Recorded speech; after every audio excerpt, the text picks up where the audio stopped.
Evanescence lead vocalist Amy Lee broke onto the scene in 2003 with the band's debut album Fallen, which sold 17 million copies worldwide and earned them 2 Grammy Awards.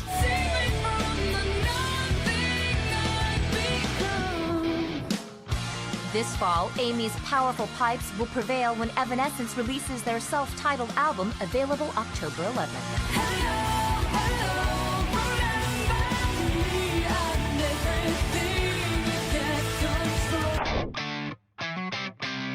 When I was 17, I was a teeny bit of a loner, not in a I don't like anybody way, but I was an artist. I loved art class and choir. I was kind of a nerd.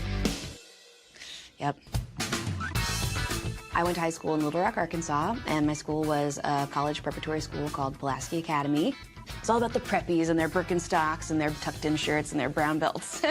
And I didn't want to be that. The way she dressed was definitely a little bit different. Her clothing tended more towards a grunge sort of style. It was definitely more like jeans and an 80s t-shirt.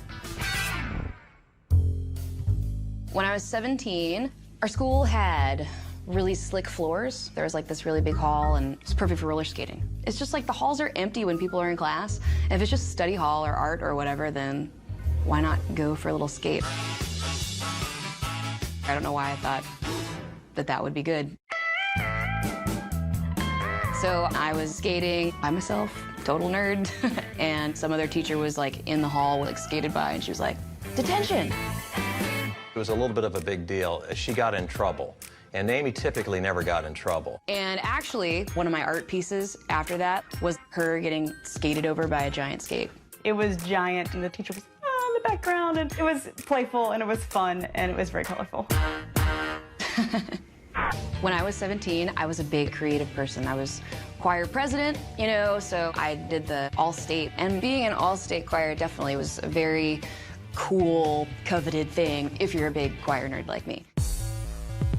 By my senior year, I talked to my choir teacher and told her that I'd written a choir piece and that I would love to show it to her, and I gave her the sheet music, and she said she loved it and that I should direct it. I really loved that. She was really excited. It was a first for her. It was a first for this school. I was definitely more nervous directing than I would have been if I was just one person in the choir. But we had a few months to rehearse the song, so, you know, every day when we go to choir class, we'd work on that one. And my teacher was so supportive and so cool to me and really pushed me to do even more than I was asking to do, because I wasn't asking to step up in front and direct the choir, but she wanted me to. We started out just performing a song that I wrote for the choir. At the choir performance, and everybody liked it so much that they asked us to do it at graduation too. So that was really, really special. The whole audience gave her a standing ovation, and she was just overwhelmed by it, and at the end, it was magical. I definitely felt like I started out at that school the underdog in a lot of ways. And by the time we got to that ending moment with graduation, I just felt somewhat accepted, you know, and just like, hey, it's cool to be different. It's cool to be an artist. It's cool to do your own thing and not be like everyone else. In 1998, Amy was into an Icelandic icon. I loved alternative music, and Bjork was probably my favorite artist.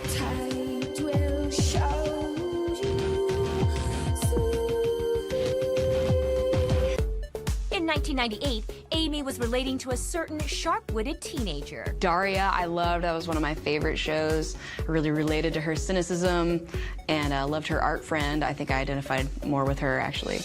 Wow. License to drive. The grotesque picture makes it official. When I was 17, I went to this cliquey private school, and the people that get on homecoming court are the cheerleaders, you know, popular girls. That wasn't me. I was the art nerd.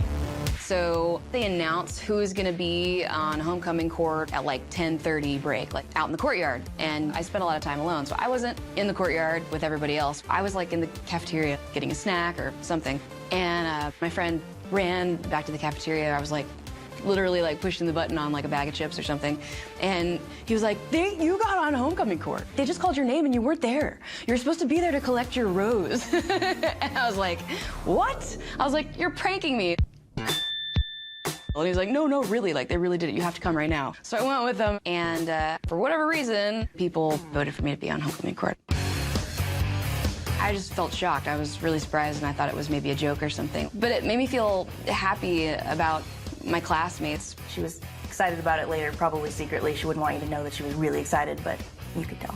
Of course, at homecoming, I wore all black, did my own hair. I did some weird, like, medieval braid thing around, like a braid headband. I was very me. I did that stuff a lot.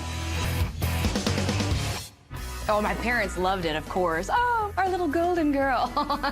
My dad walked with me during the court ceremony thing. That's what you do. It was so anti-Amy, but she played the part well, and I think she truly enjoyed it. Me and my friends, we kind of thought it was hilarious, honestly, but really cool.